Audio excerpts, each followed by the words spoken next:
The next topic is pi-conjugated polymers in energy applications. The presenter is Professor Asha S.K. Professor Asha S.K. is the Senior Principal Scientist and Chair, Polymer Sciences and Engineering Division, CSIR, National Chemical Laboratory, Pune. Her research areas are polymer chemistry, solar energy research, materials chemistry, including nanomaterials, additive manufacturing of hybrid materials. She is a member of Editorial Advisory Board, Macromolecules, since 2018. She has won CRSI Bronze Medal 2014. She is a member of the Subject Expert Committee for Technical Evaluation of Proposals received under Women Scientist Scheme for 3 years during 2013-2015. She has been awarded the Kavita Maitri Puraskar in 2010-11. She has the Young Research Award, 5th IUMRS International Conference in Asia, Bangalore, during 1998. She has 62 publications. Now I invite Professor Asha KP to present her item, the pi-conjugated polymers in energy applications. Professor Asha, please. Thank you, Dr. G. Thomas, Professor Pradeep, and the organizers for giving me an opportunity, welcoming me to this forum. Let me first share my presentation. I hope the slides are visible. Yes, slides are visible.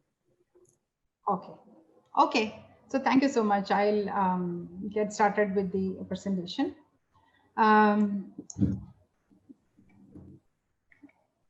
Oh, slide is not moving.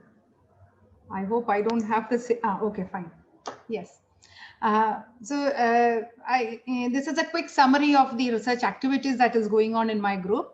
As has been mentioned in the introduction also, that I has been working on in the research area of pi-conjugated polymers since the last several years, mainly looking at the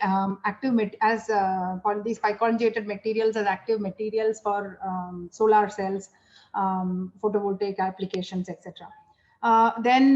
These materials are fluorescent, so they can also be used in fluorescent sensing applications.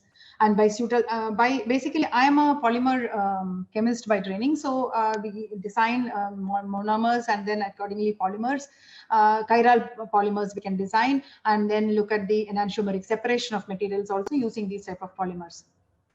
Then we synthesize block and alternate type polymers, that means various architectures, and then study the self-assembly, what happens when in solution or when they are dry in a film form, etc. These are interesting areas that is going on in my group. Recently, in the last couple of years, my research group has started working on developing materials for 3D printing or additive manufacturing. This is an area that is coming up very much in India, and we see that there is a requirement for developing materials for these type of applications. So we have got a funding from for a center of excellence from the Ministry of Chemicals and Petrochemicals exclusively for developing materials related to this 3D printing activities. So quickly moving on, today I will be talking about the pi-conjugated polymers. As almost most of you know, but just for the benefit of the student audience in the group, polymers, as we all know, are insulators. But then the tremendous the discovery of conduction in this conjugated polymers was awarded the Nobel Prize in 2000. And since then, a lot of polymer materials have been developed, which find their application in solar cells, in displays, sensors, etc. So quickly, without going into much details, let me give some examples of these materials. What are the design criteria for a polymer to be conductive? So unlike the silicon or inorganic solar cells, where you create upon excitation you create free electrons and holes, Here you have combined electron hole pair called excitons, and the type of materials are also like there are donor materials, there are acceptor materials, and also there are a class of low band gap polymers. That means you can design polymers having both donor and acceptor in the backbone. So while the donor bit materials, they are electron rich materials, they transport holes. The acceptor materials are electron poor materials, they transport electrons. The low band gap polymers, they can transport both electrons and holes. They are called ambipolar materials. Okay. So in the polymer area, there is several examples in the literature for the donor type of polymers. Some of the examples are shown here: poly3-hexyl thiophene, PPV, polyfluorine, pentacene. On the other hand, if you look at the acceptor type of materials, the C60 or the buckyball was the main material that was explored as acceptor materials for a long time. But this so if you are making a solar cell with mixing the donor and acceptor material, you can take for instance, you can take P3HT and mix it with the PCBM. But PCBM does not contribute to the absorption or harvesting of the light energy. Plus also it can phase separate. Its solubility is not very high. So in this context, the type of molecules that is shown on the right, that they are called the Rylene bicimides or the naphthalene bicimide, perylene bicimide. These are very good molecules which can acceptor molecules which have very good electron affinity. So quickly summarizing, I mean what is a schematic slide for a solar cell. I'm focusing on solar cell application because the materials that we developed were explored as active layer for solar cell materials. So in a solar cell, the first in 1986, this first solar cell was reported where only it was a bilayer. It was a mixture of two small molecules and the efficiency was very low. So you have this transparent electrode, which is coated with the conducting material ITO. One side has to be transparent so that the light passes through it. And then you have the active layer. Active layer is usually the mixture of this donor and acceptor, and then you have the other electrode there. Now moving on from that era to now at present, like 2021, we all know that if you compare absolute values of efficiency of organic materials with silicon solar cells, the numbers are very low. The efficiency is not high. And also what happens in the literature is that every year researchers publish new and new design of polymers whereby the efficiency is improved slowly from 1% to 2% to now up to 11 and 15% also it goes. But if you wait for the highest efficient material to be discovered and then you try to use them in a solar cell, it may not work out well because the cost of producing them is high.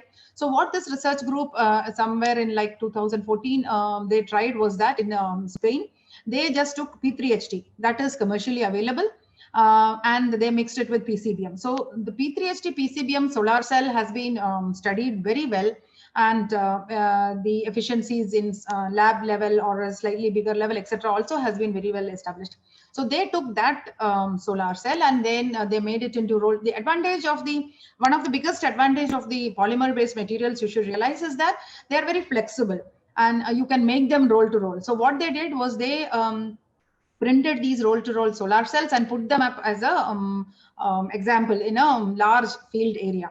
And they and after I think 180 days, they took it down and tried to recover the materials also so as to calculate the energy payback time. And so what their conclusion was that for niche applications, these are very well. You don't have to wait for the highest efficient material to be discovered. You can go ahead with these type of materials itself, and they are. It is not just a research interest. That is what I wanted to convey. So scaling up is possible with organic and polymer solar cells, and I will talk about scaling up in a couple of slides from now also. So fast insulation, de-insulation, recycling possible. That have been several groups have now demonstrated that. Now, quickly looking at what are the different processes that happen when light falls on the active layer. So basically there are these 5 steps. First is the light absorption on the active layer. And then unlike the silicon solar cells, you don't have the separate electron and holes, and you have the exciton. The left side cartoon shows the exciton, which is a coupled electron hole pair. So this exciton, it will have the energy to separate when it reaches the interface of the donor and acceptor. Okay, then it gets separated, then it moves to the opposite electrodes and get collected. That is a charge collection. So if you have a bilayer, like the first solar cell, you can imagine the interface is only at the interface between the two bilayers. So to improve the efficiency, the bulk heterojunction concept was introduced, where you mix the donor and acceptor very intimately and then cast it as a single layer. So with the hope that there is a nanometer separation of the donor and acceptor throughout the active layer, so that they don't get the separated charges, don't get trapped. This is very critical because the exciton diffusion length is only about 10 to 20 nanometer. What does that mean? It means that within the 10 to 20 nanometer scale, if it does not reach an interface, it will die. So a couple of decades, 2 decades back, also the thinking process was, what is the best way to improve the charge collection or improve the interface? So the ideal structure was proposed to be something like this, shown in the right side cartoon. That is, you have the alternate donor acceptor material in the nanometer level, which you can achieve with either by self-assembly or by, for a chemist, it can be like alternate structures or band. What is that? Block polymers, donor acceptor block polymers, something like that. So when I started research in my group, I also started research in these two areas. Like, one was a self-assembly approach. That means I take the donor polymer acceptor molecule and introduce some self-assembling units, hydrogen bonding, and so that they automatically self-assemble into the most desirable architecture, so that the transport of charge is improved. The other method was the covalent approach, where I connect the donor and acceptor in a donor alternate arrangement and look for the improvement in properties. And in this area also, I focused on this acceptor material. As I told you, there are a lot of donor materials, but the acceptor materials are number are less. So this polymer that is shown here is a donor acceptor combination of naphthalene bicimide and bithiophenol. This was commercialized in 2009, not 2009. 2009, I guess. So this was by a Italian scientist, Facchinetti. And from the time it was commercialized, this is called polyreactive ink. Now Aldrich also supplies this. This polymer, this is an acceptor polymer. So this has been used in combination with various different classes of donor polymers and used in solar cells. You can see the efficiencies that have been achieved over the years with these different type of structures shown here. So this polymer acceptor, so my research group also started looking at this acceptor polymer. This acceptor polymer, the advantage is it has high mobility, it can also contribute to absorption, it is very good processable, and this is a semi-crystalline polymer. But on the disadvantage side, this is a flat, especially the naphthalene aromatic core can pi stack, which will lead to aggregation. So if it aggregates, you can imagine you are mixing a donor polymer and an acceptor polymer. These are like two noodles, big noodles of different length. You're trying to mix them together. And when one of them tries to aggregate, there is a phase separation. And if that happens, the device efficiency will go down. So there are several ways to reduce this aggregation happening. Researchers across the globe attempted this by maybe solvent annealing, temperature annealing, sometimes by copolymerization also. In my group, we adopted this approach of copolymerization. That is, if I look at the naphthalene and bithiophenol, we introduce small amounts of its higher analog, the pyrrolene bicimide, into it. So the cartoon here depicts that the hypothesis is that if you introduce this bigger analog, it should disrupt the aggregation of the naphthalene core. And shown here is the monomer synthesis and the polymer synthesis. I am not going into detail. Only thing I would like to stress that this base substitution of the naphthalene is not a trivial reaction. We have to deal with oleum, bromine, and all that. But now we have standardized this reaction, although the yield is not very high, because it is after the bromination, you get a mixture of tri-mono or brominated compound, and it is not soluble, so you cannot purify at that stage. You continue with the imidization with the suitable amines, and then at that stage you can column purify. So similarly, the pyrrolene bicimide also is substituted, and the polymerization, this is this Stille polymerization. That means you start with the stannilated bithiophenol and react it with, so if you take one equivalent of bithiophenol, you take various equivalents of the naphthalene and the perilene, so that the total is 1:1. So we varied the perilene incorporation from 15 to 50 mole percentage. Now this slide shows here how you can visibly see the aggregation and its removal by the introduction of perilene. So the topmost spectrum is the enhanced aromatic region of the this proton NMR spectra. So the structure I have labeled here, A is the 2 protons of naphthalene and B is the 4 protons of the thiophene. So the A protons, the naphthalene protons, there should be a single peak at 8.82, but in the polymer you can see that there is at 8.52 there is a peak which is due to the aggregation. So the aggregation also due to the ring current, a separate peak is formed there. Now in the copolymers with varying increasing amounts of perilene decimide, you can see with the dotted line that the peak of the aggregation goes down.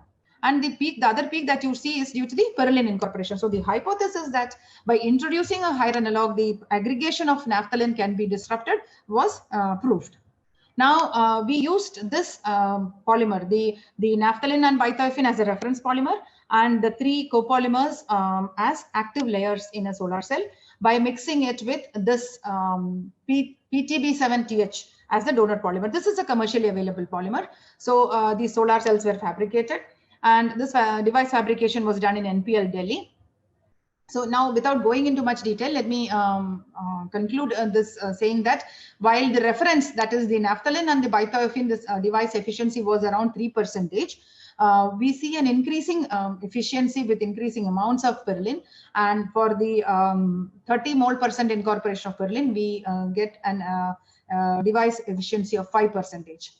On the other hand, the highest incorporation of perilene, that is the 50 mole % perilene incorporation, you can see the device efficiency goes down. This was because of several reasons. One being that when we introduce more perilene, the solubility goes down, the molecular weight does not build up. So the comparison also does not become uniform. So the overall, the 30 mole % incorporation of perilene into the this polymer backbone, as in this copolymer shown here, gave the best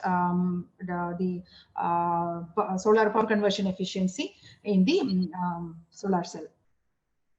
Now moving on, so that was the energy harvesting application of these type of materials. Now these materials can also used for energy storage. So once especially if you look at the solar cell, it is an intermittent supply. So when you harvest it, you also need to store it for later usage. So batteries and the supercapacitors are devices which can store energy. They fill different gaps in the energy storage scheme of things. So supercapacitors, they fill the gap between the batteries and the capacitors, and their application areas also differ. Like they are needed when you need sudden burst of power in a short time. But they cannot store power for a long time. So, but they have their own applications. Supercapacitors and batteries, they have their own applications. And supercapacitors are coupled with batteries also to offer peak pulse of power during the accelerations. Now, supercapacitor, depending upon the type of material, the mechanism by which they store energy is also different. Normally what we've studied in school and all is the double layer capacitors or the electrode double layer capacitor, where the capacitance is the charge storage is by charge separation. So that they are the main examples are the carbon type of material, graphite and various forms of carbon. The other one is the pseudocapacitors, where polymers, like the conducting polymers are the examples here. There the charge storage is by way of the redox reactions. And you can couple these two to also have the hybrid capacitors. So some of the examples of the conducting polymers which are used for energy storage, like supercapacitor applications, are shown here, and the capacitance numbers are also shown here: polyaniline, polypyrrole, etc. So these they offer this flexibility, conductivity, processability, etc. But many of them need an acidic solution or protic ionic liquid to conduct the protons. Now, if you look at the hybrid ones, where you combine the conducting polymer and the carbon nanotube to form composite electrode, they demonstrate enhanced electrical, electrochemical, and mechanical properties. So while we were exploring the application of these polymers in solar harvesting, we also looked at there are few couple of reports in literature where these type of polymers were being explored for battery and electrode applications. So we designed these two polymers shown here. And again, this naphthalene and bithiophene is the reference polymer. So instead of the bithiophene, we have introduced a phenylene vinyl unit in between that. So we are altering the band gap by doing this. And they are P1 and P2 for short names. And in P2, we have the nitrile group also in between. So we developed these three polymers and explored their application as supercapacitor electrode materials in type 3 supercapacitors. And we mix them with carbon nanotubes. So it's a hybrid material that we are looking at. So going into the synthesis, earlier I showed the Stille method of synthesis, but here what we have adopted is another method called the direct heteroarylation. Here you can see that we don't have the stannylation of the second monomer. The monomer is directly used. That means we have reduced one step here. So this is a much more greener method of polymerization. So the advantage is that the Stille method that where you use the stanyl reagent, it produces equal amounts of stanylated byproducts, which is a impurity, metal impurity. So even although we do several rounds of purifications, even trace amount of metal impurity remaining in the final polymer can affect your device efficiency.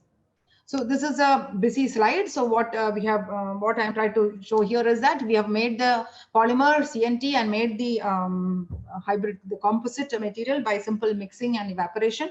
And then the electrochemical properties were explored. So this is the polymer as the working electrode, mercury sulfate reference electrode, carbon vapor as a counter electrode, and sulfuric acid as the electrolyte. And shown here in the right figure is the, the left one first, is the CV of these three polymers, the reference polymer, the P1 and P2 polymer. And you can see that the blue is the P2 polymer. You can see that the biggest area is for the P2 polymer. And the near square shape of the CV also indicates very good capacitive behavior. So now, since P2 showed the best properties, we went ahead with exploring P2. So on the right side, you have we are comparing a carbon nanotube alone, P2 alone with the composite. You can see that in the composite, the capacitance is much higher than just simple summation of the contribution from these two independent components. And shown here, so the carbon nanotubes also gives a improve the structural ordering of the conducting polymer chains, thereby facilitating delocalization of the charge carriers. That is what we believe leads to the enhancement in the conductivity. Shown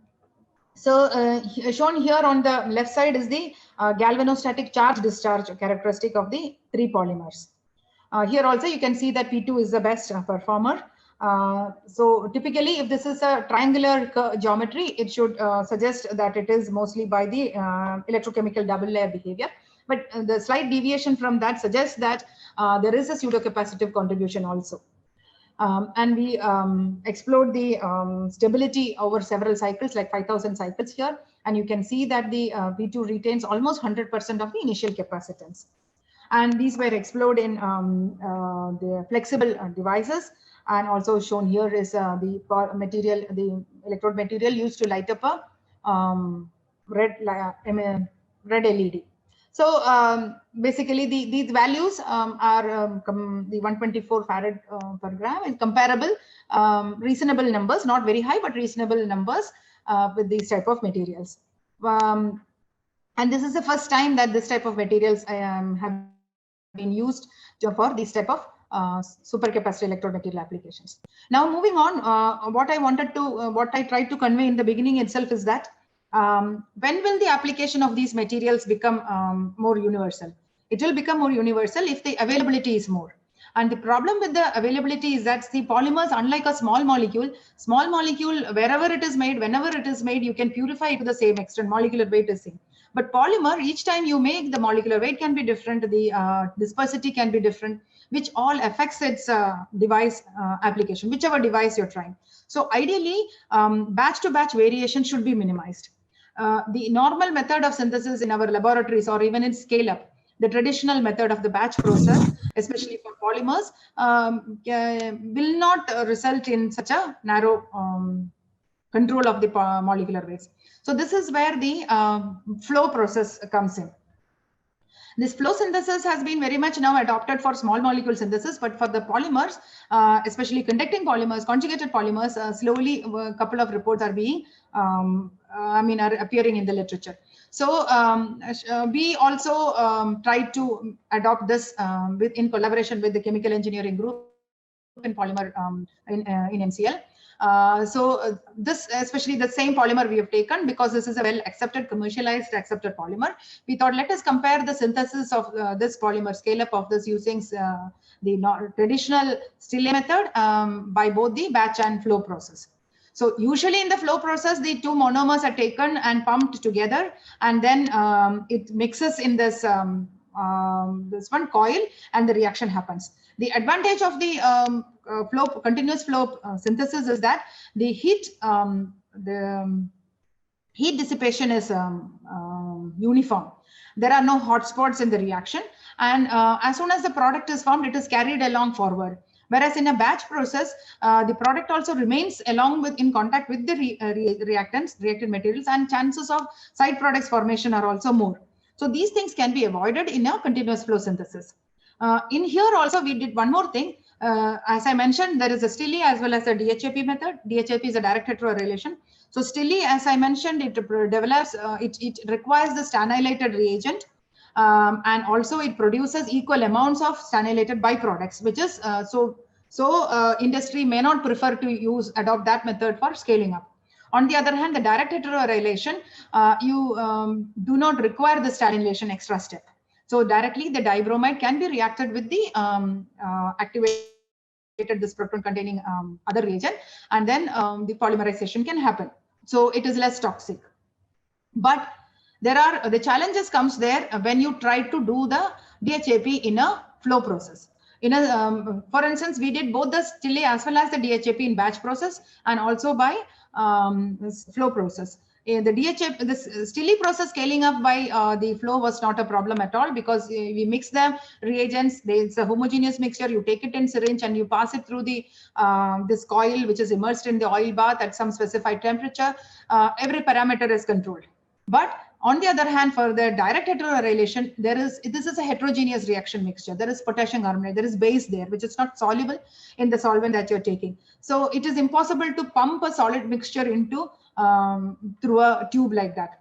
So in all, there are only 2 reports so far in literature where such an attempt was made for DHAP scale up by flow, and they also tried short columns, and the molecular weights were not very high also. So right now, this is some process that is being standardized in my group, and the design shown here seems to be working.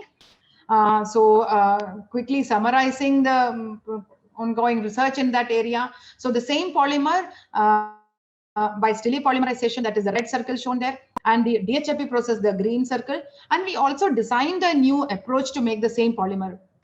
The blue circle, what we have done, we have introduced the bithiophene also into the as end cap end in the bay position of the naphthalene monomer. So this way it activates the proton on the thiophene, and then but the eventual structure of the polymer is the same. The repeat unit structure is the same. That is the beauty of that design. So we looked at all these processes, the Stille batch flow, the DHAP batch flow of the traditional monomer, as well as the new our design monomer. And we have compared the molecular weights and all that. And we can also see that these are the tools that we can use to see whether the polymers that we develop using these various processes, what is the structural improvement, regularity in these materials. Shown here on the left side is the proton NMR spectra. As I explained earlier, at 20 degree, you see the aggregation peak at 8.6, and the 8.82 is the 2 proton of naphthalene. The same NMR tube, if you heat to 90 degree, you can see that the aggregated peak has disappeared. So this is not an impurity. So this is aggregation peak. But this high temperature NMR can be used to trace what are the end groups happening. Is there a homocoupling, dithiophenol coupling, naphthalene coupling, or is there any other position also getting proton activated? All these we can explore using the proton NMR spectra. Additional information we can obtain from the absorption spectra. This is an absorption spectra in chloroform. This is the same polymer, you should remember. The structure is the same, but synthesized by different approaches. And you can see that valuable information can be extracted from this vibrational fine structure in the absorption spectra. For instance, the Stille flow polymer has this the B entry here, that the A00 to A01, the highest ratio there, which conveys that it has the least defect in the backbone. Also, we look at, as I mentioned, this polymer is a semi-crystalline polymer, so we can look at the melting enthalpy of using the DSC, and tabulated here is the enthalpy from these different polymers, and you can see that the highest enthalpy was for the B polymer, which is the 9.71, and that is the red curve in this plot. You can see from the sharpness of the melting peak itself that it is a very good crystalline material, and even the absorption spectra also showed that it's it is structurally very less defect. But the highest molecular weight we could obtain for our new monomer design, that is a blue one shown here, E, the entry E here, 99,000 molecule. This is one of the highest molecular weight reported so far for this polymer in the literature. But the polydispersity is a little high. We need to work on this, still optimization is going on. The flow process of the same polymer, the molecular weight are low because the design of the reactor is still not being optimized. So maybe in the next 5 minutes, I'll quickly move on saying that. So that was my the synthetic efforts at covalent coupling. I also mentioned that we tried looking at self-assembly approach. So this one slide summarizes several PhD theses. In fact, what we were trying to do, that we were working with this trilene decimide. So we functionalized the trilene decimide as an unsymmetrical molecule. And one side we have the hydroxyl group, which can hydrogen bond with the poly-4-vinyl pyridine. So schematically, you can see that the perylene molecule is a crystalline molecule. If I want to fabricate it into a device, FET or something, it is difficult. If I self-assemble it with a polymer, I get the flexibility to fabricate it into nice films. And schematically, you can show that now the self-assembly holds the, it forms like a comb polymer structure.